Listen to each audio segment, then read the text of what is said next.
Happy, happy Halloween. Silver Shamrock. Hello, I'm Christian. This is my friend Eric. How's it going, everybody? I'm back. You might remember from my Star Wars reviews. We're doing a movie. Oh, first of all, happy Halloween. I almost forgot to wish you all a happy Halloween. Ooh, scary. Okay, I was just doing a simple happy Halloween. You're the one who had to go, oh, gosh. Ooh. But since it's Halloween, I decided to review, with my friend Eric, the most recent Halloween film. Now, this is the 11th film in the Halloween franchise. 9th if you don't count the two Rob Zombie movies, and 8th if you don't count Halloween 3, because that was an in-name-only sequel. And the movie acts as sort of both a reboot and a direct sequel to the original Halloween, ignoring the continuity of all the films that came in between. Now, I've already reviewed all the Halloween movies back in 2012, and last year I actually did a little retrospective on the Halloween films with a few friends of mine, not him, but real quick before we get on to this one. Way to rub it in, huh? Real quick before we get on to this one, let's do a little rundown on each film leading up to this one. Okay. So, the original Halloween from John Carpenter, what do you think of it?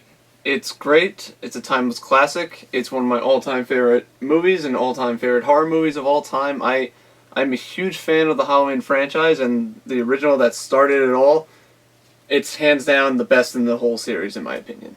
Okay. And I like Halloween. As a John Carpenter film, it's not my go-to John Carpenter film. Okay. I much prefer The Thing or Prince of Darkness, or like They Live and stuff. But it's a great film, though. I don't deny that it deserves its place in film history. Like, not even just horror film history, but film history. Yeah, no, definitely. And it was also one of the highest-grossing independent films at the time. Yeah, it was low budget. Yeah. And that was part of the magic back then, too. Yeah, but it is a great film. Although, as a slasher film, I personally prefer the original Nightmare on Elm Street to the original Halloween. But that's pretty, Yeah.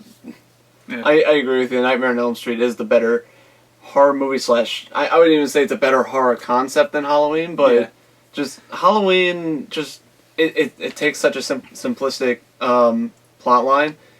And it's more about the imagery, really, and like just it's more about sort of the characters and the imagery is what makes the film so timeless, in my opinion. Because Michael Myers is just a fascinating villain, just like the classics, the classic horror monsters during that time. Then you had Halloween 2, which I like, but you could definitely tell it's more influenced by the slasher films that were coming out in the early 80s, which were ripping off Halloween, but were much gorier and much more, like, exploitive, I would say. Yeah. And you can tell Halloween 2 is kind of taking off that. Like, Halloween 2 is ironically seems to be influenced by, like, the Friday the 13th movies. Yeah. Even though, like, the first Friday the 13th was influenced by the first Halloween. Right. But what do you think of Halloween 2? Halloween 2 is good. It's a solid sequel to Halloween, in my opinion. You can't really say much about it. It's a good, solid sequel to, the timeless classic. It continues and actually finishes the story, as I'm sure we'll get into. But for what it is, it's a good follow-up to Halloween. All right. Can't complain.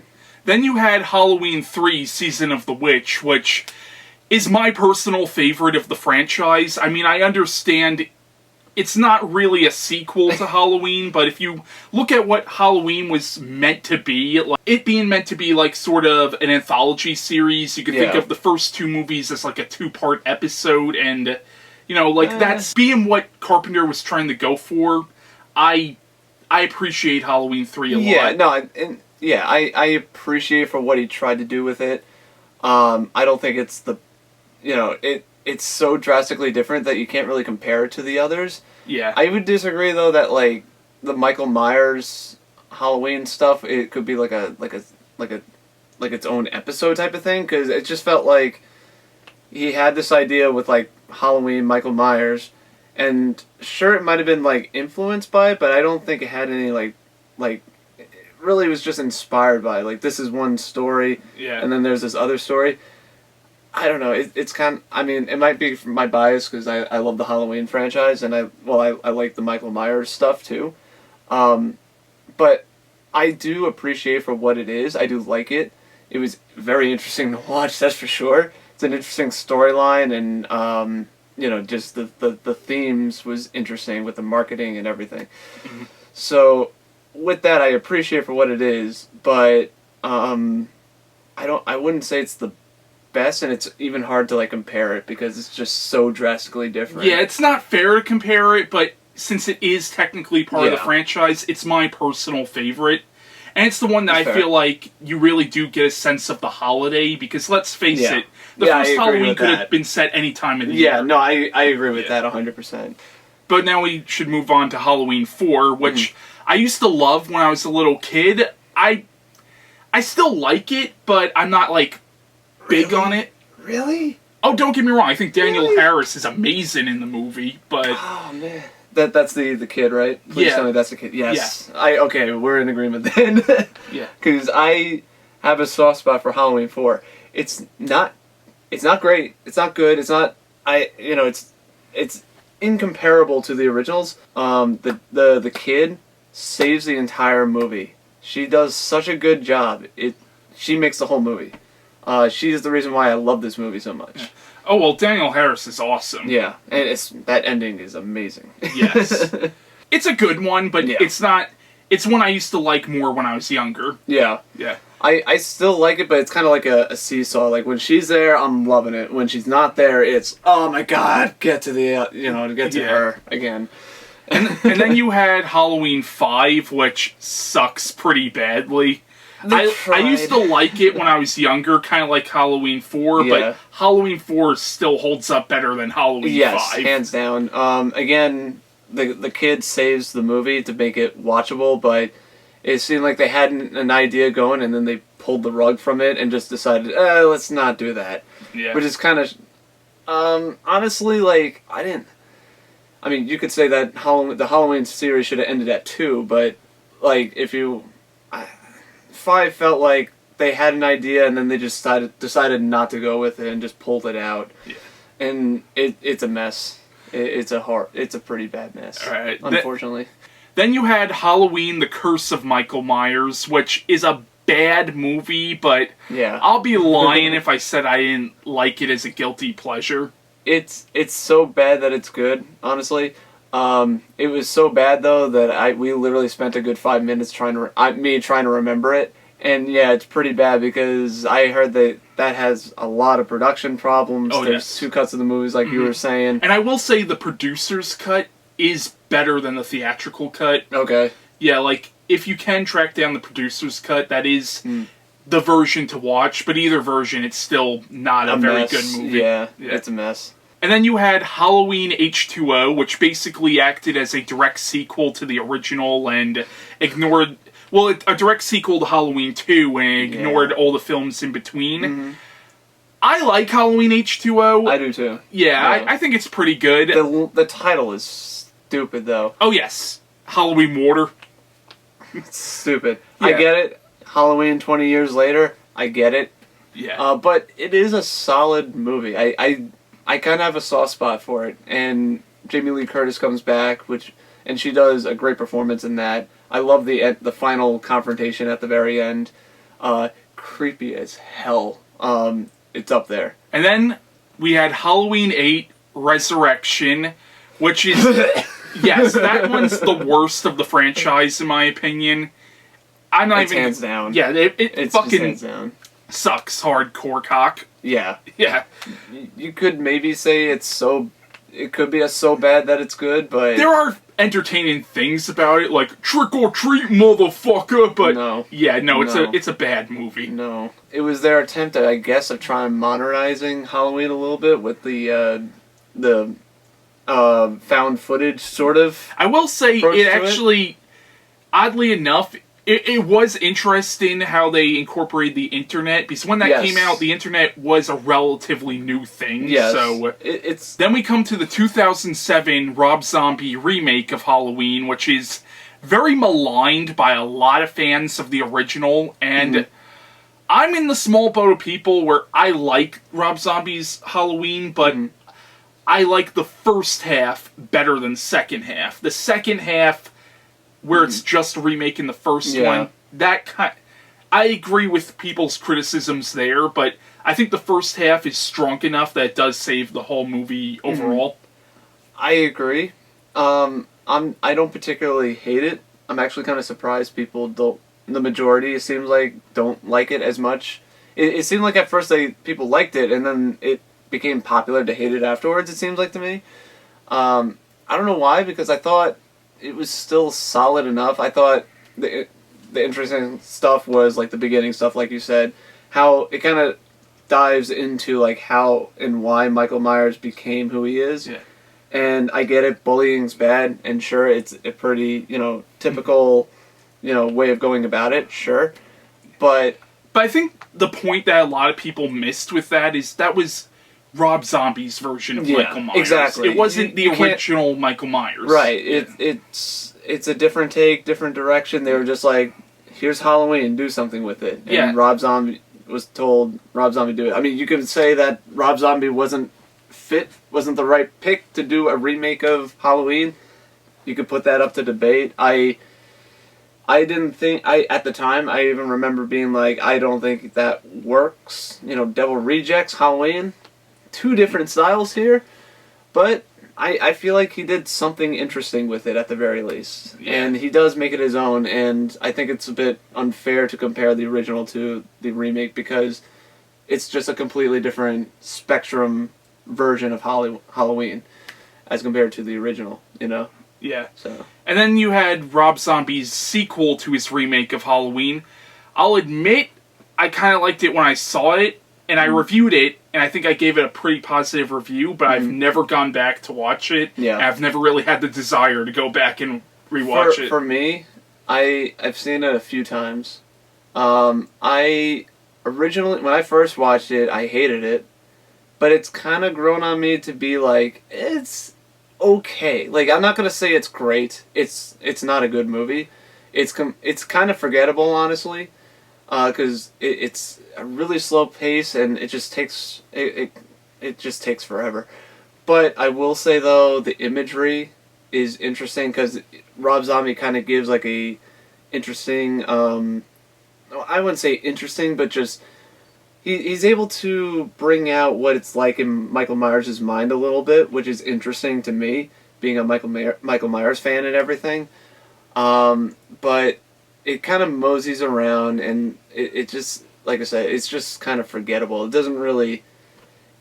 It struggles to figure out what it's trying to do, It kind of felt like the original was fine and didn't need a sequel. And this explores a little bit, but it's like, it doesn't do it justice. Yeah. So I still have a sort of appreciation for it, but it's not a good movie. You won't get nothing out of it, unfortunately. Alright. Well, that wraps up our little retrospective of the whole series leading up to this. And to wrap it up a little bit more, I will say the only two Halloween movies that I really love are the first and third one. The rest of the franchise I can kind of take or leave, I would say. So now that we're finally done with that whole little retrospective that I know most of the people coming here for just a review of this movie were like, oh, get on with it already! But, okay, now that we're done with that, here's our review of the most recent Halloween movie, which, as I pointed out already, is a direct sequel to the original, ignoring all the films that came in between. Yes. Even Halloween 2, which is the one that established that Laurie Strode is Michael Myers' sister. So this one is ignoring that. Yes. And the movie's co-written and directed by David Gordon Green, who is mostly known for comedies, like he directed Pineapple Express and Your Highness and The Sitter, but he's also done some drama films like George Washington and Our Brand is Crisis. And the movie's also co-written by Danny McBride, who is an actor and is mostly known for his comedies as well. But Halloween 2018, I liked it. Personally, I liked it. But what do you think of Halloween 2018? I'm very, very, very conflicted with this movie. Do you lie awake at night with how conflicted you are? No, but as a like a fan, like a super fan of the series in a way, because like I said, like the Halloween franchise is one of my all-time favorites, and Michael Myers and all that stuff. I am so about it. Like, there's parts of it that I love, and I wish that I could be like, and then there's other parts that make me go, I want to fucking destroy this movie. Okay. I'm just very conflicted. Alright.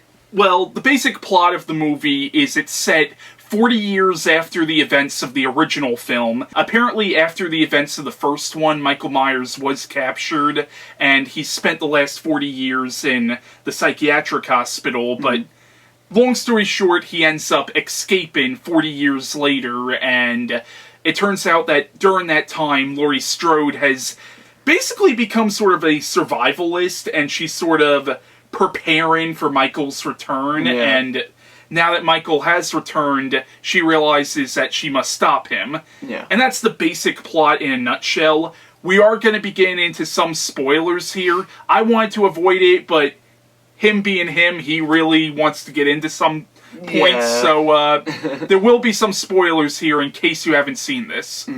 So... But I will say, just regarding not saying any spoilers or anything, like I said, I am very conflicted with it.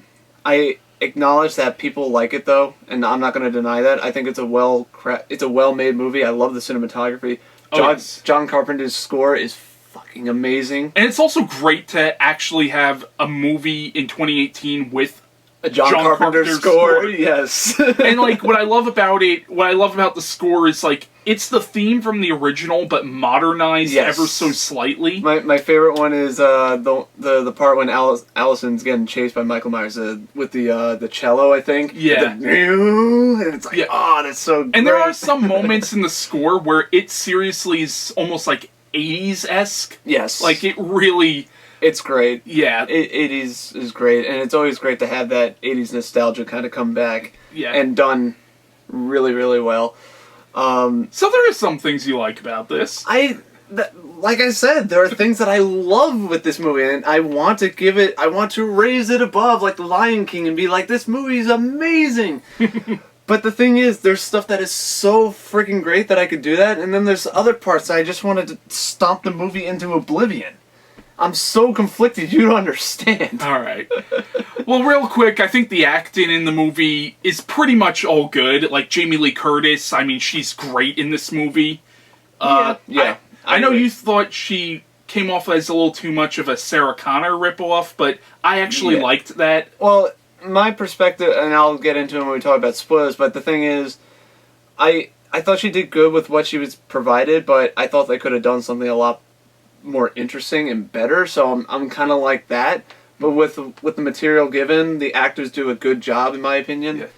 I can't complain about that, and the direction's really good. I want to say Judy Greer does a good job, but you don't really get to know her character well enough where you could say, she was a good character. Yeah. I did like Allison. I forgot the actress's name, but Laurie Strode's granddaughter. Yeah. She was a great character. I do kind of wish you got to know her a little bit better, but pretty much the Michael Myers, the Myers. I mean, not the Myers. The Strode family. The Strode family. They're not related in this continuity. I know.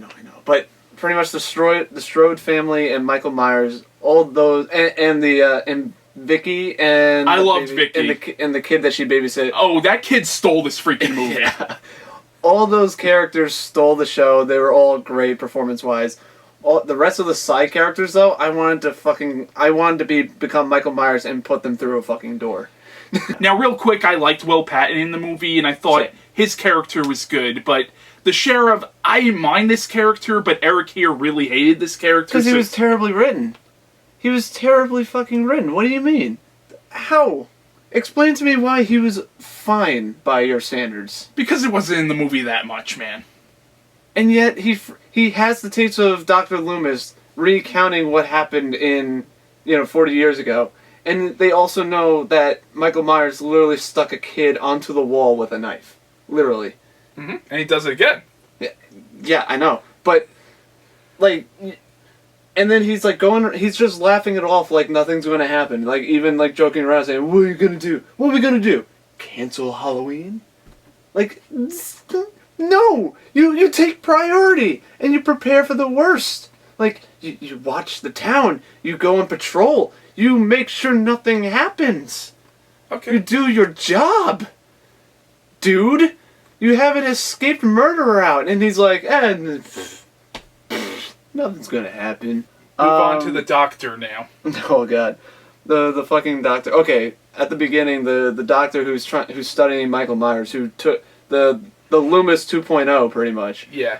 Even though Loomis was a much more likable character than this. Yeah. But the thing is, this character is meant to be unlikable because this is a spoiler. He does become sort of a villain later on in the movie. He's, again, stereotypical. Like, he becomes a stereotypical where he's like, I'm obsessed, I'm trying to figure out what makes Michael Myers tick. And it's like, who... Like, I think it would have been more interesting if he... Like the vloggers at the beginning, which I actually did like the vloggers at the beginning. I thought it would have been interesting if this doctor, his whole purpose was that I've studied this guy for 40 years and I got nothing.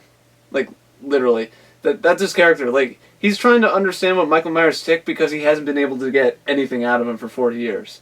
And instead of being, obsessed like the stereotypical doctor who becomes kind of like the Harley Quinn, kind of like a Harley Quinn type of storyline where the doctor becomes obsessed with their patient. Just make him a normal fucking doctor and just be like, I'm trying to help this guy, but I can't. Like, it was so unneeded. Okay, fair enough. It was so unneeded. Your point is taken. I mean, you're wrong, but your point is taken. I'm not going to say it's the most well-written thing in the world, and there are characters in the movie who do stupid things. Like, okay, when that hunter and his son are going out after the bus crashes. Yeah. And then... Okay, the character... Let me explain. The character development stuff of that, like the side characters for moments like that, except for the cops, talking about the stupid sandwich. All the side characters had good character development, but then they do stupid decisions. Yeah, no, that's what I'm going to bring up. Yeah. The guy gets out of the car saying, hey, you fellas need help, and... that was so dumb. He leaves the kid in the car, and it's clearly psycho patients. They're clearly like psychopaths that just escaped from a bus. And his idea is, I'm gonna go help these people that are wearing the hospital apron, and that's it. Like, they're clearly psychopaths or mentally. Okay, not everybody who's in a mental hospital is a psychopath. Yeah. That's not what I meant, but you know what I mean. You should proceed with more caution when you're... absolutely. Yeah. That's the point that I'm making. No, that was kind of dumb, and it was unnecessarily dumb. Yeah. You could argue that almost any slasher film has dumb shit in it, but that's a case where it's like, you could have done something better. Yeah, exactly. But it doesn't kill the movie for me personally. I agree, but there was just so... Like I said, it just went back and forth between stupid moments like that and brilliant other stuff. Yeah. I want to point out something that you just said. I think some of the character development in this movie is very good, though. Yes. Even with small characters, that hunter who gets out of the car, you get that little exchange where it clearly implies that the son might be gay. Yep. Which I thought that was interesting. It was a nice little bit of characterization. It was realistic dialogue. Yeah. It was natural and realistic. The performances were strong. You felt like that was the case. The kid wanted to be a dancer, and you had the stereotypical redneck father. But we should also point out but we should also point out that not every guy who wants to be a dancer is gay either. So yes. But that's kind of the implication that I got. But then you have certain characters who are complete assholes and kind of deserve to die, like Allison's boyfriend. Yeah, how the fuck come that asshole didn't get killed? It had some annoying characters, but luckily the good characters outshine the annoying characters for me personally. Mm-hmm. Well, yeah, I agree with that. But one of my biggest issues with it, with the whole movie overall, is two main things. It's pretty much the references, all the references mostly, and the marketing behind it along with those references. Like, they pretty much just started off was that, like, they wanted to ignore all the sequels and everything. And I kind of felt duped because I felt the plot line, even as well executed as it was, and I'm not denying that, I felt like they took bits and pieces from the original movies and just sprinkled them in. And that pissed me off because I'm like, the whole point of your marketing was to show that you're ignoring all the sequels and you want to tell, like, the John Carpenter approved sequel. You know what I mean? This, Carpenter's coming back. This is apparently the story that he wanted to tell. I felt like they could have done something a lot more interesting with the elements at play than what they did. And instead of just referencing and rehashing what was done before, I appreciate references and everything, but when it gets to a point where it feels exploitative that you're referencing all the shit. Like, it felt like Force Awakens or Terminator Genesis levels and I don't think it's that bad. I disagree. Because, like, to me, it sort of ruins the magic of the original movie when the closet scene where you see his face just, like, show up from the dimmer and everything, and they recreate the exact same scene, and they have a comedic zoom in, and she has an Arnold Schwarzenegger one-liner. It's like, no, that's not the point. No, like that for me, that kind of ruins the magic of the original scene. So this movie, because of this movie, are you saying that every time you're watching the original Halloween, you're going to be like, that fucking movie really fucked this up for me? Well, no, but the thought will cross my mind of Happy Halloween, Michael, and then she goes in like a lunatic. When there's so much more context to that scene in the original movie, where in this one it's just a reference. There's nothing to it. It's a comedic one-liner, and Halloween to me isn't about comedic one-liners. Like, the point of it is that, well, again, perfect example actually. For a year, if you watch the behind the scenes of, like, the original movies, Michael Myers was known as the Shape. Yeah. Between the cast and the crew and everybody. He wasn't called Michael Myers, he was called the Shape. And they even throw that word, the Shape, into Laurie's dialogue. Yeah, and it just doesn't work. She's like, I saw him, I saw the Shape. It's like, it'd be like if they make another Alien versus Predator movie, and they bring back the Predalien, and in the middle of the movie you have a character saying, I saw a jet, I saw him kill the Predator.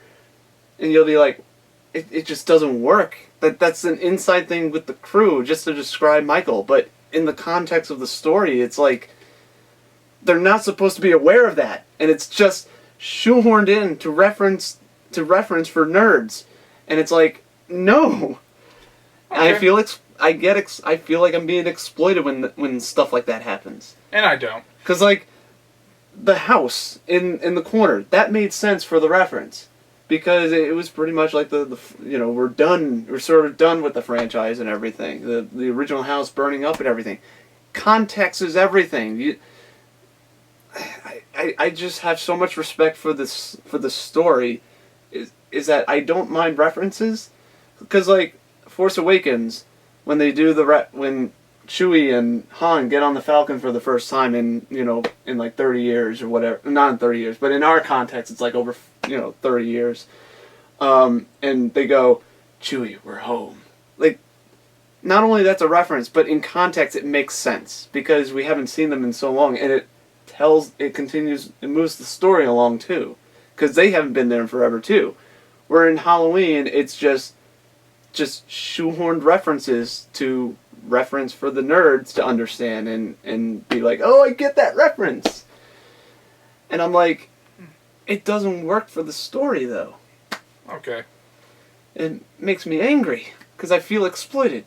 It was at that moment Christian realized that he lost control of his own fucking review. And then there's the whole thing with Laurie Strode being like Sarah Connor. I don't think I think that was fine, but they didn't explore it enough.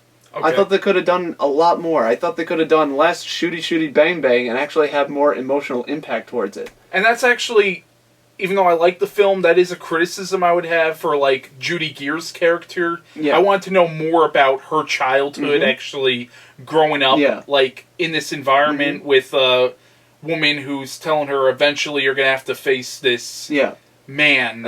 I referenced it before where, I make the Sarah Connor comparison. Sarah Connor in Terminator 2, you can kind of make the argument that, here, let me put it into context. What I thought they should have done with Laurie Strode's character is kind of have like a parallel between her and Michael Myers, where, you know how Michael Myers is like the embodiment of rage and anger and murder and all that kind of stuff? Laurie Strode in this movie should have been like the embodiment of obsession. Okay. And how the events of the first movie has driven her completely mad and losing her kid. What's her name? I forgot her kid's name. Yeah, Allison's mother. Yeah. Allison's mother, like, losing her was like the tip of the nail of her going over and being completely insane. In the opening scene when the vloggers actually go and visit her, I think there shouldn't have been like a fence there or anything. I kind of wish that they just showed up, entered the house, and found her there, and tried to get a story out of her. And she's pretty much in the same state as Michael Myers, and again playing up that parallel, where she's just kind of like doing her own thing, and because of all the events that have happened, she's like super silent for now, and then she's stalking Michael Myers like she is in the movie. Even have like some of the references. Like I think it would have been cool. The shot when Allison looks out the window and sees Laurie Strode there. I think it would have been cool seeing that from Michael Myers' perspective. Like, he's in his, like, asylum room, whatever, at one point, and he looks over at the window, and then you see Laurie Strode there, and then, he kind of, like, doesn't look anything towards her or whatever, and then maybe looks again, and then she's gone, and kind of playing up that she is stalking him in a way. And then she starts to come out and start to get over the petrified, the petrified version of her when Allison actually calls Laurie to have her come out and try to associate with the family a little bit, and then pretty much a lot of the stuff that happened in this movie where the family was just kind of combating each other and clashing, and the mother should have been playing up like, you're so obsessed and blah blah blah and bringing all that up, and Allison's just kind of stuck in the middle like, what the fuck, this is tearing our family apart or whatever.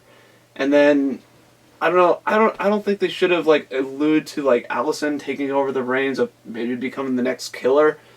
But the final scene, I thought, spoilers, they burned down the Strode house, and I think it would have been great if Michael was still there at the end in the house, getting burned alive.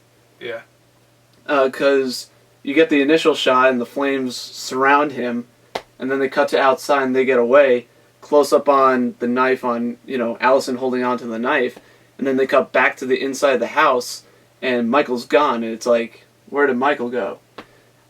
And it's done in such a sloppy, shittily way, you don't even know if they're sequel baiting or not. But I thought Michael should have still be there. Like, he didn't, like, fall to the ground or anything. He's still just standing there, just looking up at the stairs. I think that would have been such a better ending. You're just pissed that you didn't write this script. I'm just mad because in my mind, based on the images I saw, I came up with a better movie, in my opinion. You came up with an interesting idea. Could have been, but... I would rather take that than fucking references. Like, that's what I'm mad about, because I thought of this interesting idea that I would have enjoyed so much more instead of just being spoon-fed. Because you wrote it. Well, no, it's not because I wrote it, though. It's because I feel like I was being spoon-fed references, and that's why people love it so much. And I'm like, but what about these elements at play that made the original Halloween so great? Like the obsession paralleling with rage. It's the point of it. You could have this theme where it's not necessarily about anger and rage. Other characteristics that people have could lead you down the same path. I think that's an interesting message and a good story to tell. It's part of the art of storytelling. It's, telling themes and all that kind of stuff. And now every movie nowadays just feels like it's just being spoon-fed you with, oh, you get that reference that you know from 30 years ago? It was at that moment Christian realized that he lost control of his own fucking review. Don't you want to create your own kind of iconic imagery and iconic events that you want to reference 30 years later? Instead of referencing the ones that are 30 years ago already? Yeah. Well, what you're saying is you felt like it was basically nothing more than nostalgia exploitation. Yes. And I thought it was a little bit more than that. I disagree. Because they didn't play it up enough. Even in the way the movie is, if they played up those elements just a little bit more, I would agree with you 100%. I'd be like, I respect what they tried to do. They didn't do it they didn't do it perfectly, but I see what they were going for. Here, I may have came up with this idea, but I don't even know if that was the intention of what they were doing. Because I feel like it was in there just to shoehorn the references in. It was more like, we gotta reference this, we gotta reference that, let's build the story around that so we could just throw that imagery in. I'm sorry for the rant, but literally that's what I felt. I had to, had to. It's what I felt. Wow, he really nerd raged in this. I love this franchise. I have so much respect for the original movie. And I do too, but maybe because I'm softer on this movie than you are, I liked it. A part of that could be because, while I love the original, I'm not a diehard fan of the franchise overall. Once again, the only two that I genuinely love are 1 and 3. Mm. You know? That's fair. Yeah, I guess. Because I love all three. Friday the 13th, Nightmare, and Halloween. They're among my top favorites. But like I said, I feel like it's more of a comment of the way it is, the way the industry is right now, where it's just, remakes and references to stuff that we've already seen. And it's like... It was at that moment Christian realized that he lost control of his own fucking review. Don't you want to try to create your own story, your own iconic ideas and moments? And it's like, no, let's not do that. Let's just reference what was popular 30 years ago, because they're still popular. Okay, now are you done? Yes, I'm done. The movie, the way it ends, it implies that Michael Myers might have died, but it also implies that he might have escaped too. Mm. So they're definitely loosely leaving it up for a sequel. Given how successful this film is... I think they're going to get a sequel. Yeah. But me personally, even though I like this film a lot, I personally feel like this should have been both a revival of the series, but also a send-off to the series. Which is why I don't mind all the references, because I don't mind, it's almost like a celebration of the whole franchise. No, I disagree, because they have Michael not there. It's so clunkily executed that I didn't even understand what happened. When I saw it, the flames are burning up and everything. They cut to outside. They get into the truck. She's holding on to the knife, and I'm like, okay, reference to Halloween 4, sure.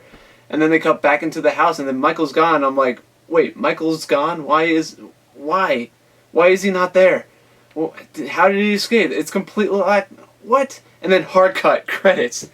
It's like, what just happened? Even the opening scene was clunky. And that's what I'm saying, if it was a proper send-off, I would agree with you, but it's not a proper send-off. This has been my review, crossed over with Eric's rant of the recent Halloween movie. I'm probably going to do my own review on my YouTube channel sometime next year, so... Now... But I will say, though, before he finishes, try to convince me. I'm totally open to hearing your audience's feedback and hearing what I had to say about it. Because I really want to hear... Because I've seen all the reviews and everything, and I get it. And I just want to know, is there any more reasons to like it more than just the references? Because if you can convince me on that, then I would say it's a good movie. But like I said, I can't say it's a good movie as of right now. So, no, but please, try to prove me wrong. Seriously, I'll pay attention to the comments. Alright. Now that this review is done, my next movie review is going to be on the recent remake of Suspiria. So stay tuned for that review. I don't think he's going to join me for that, because I don't even think you've seen the original. I haven't seen that movie. Yeah. So, sorry. Alright. So catch you later. Adios, guys. Thanks again.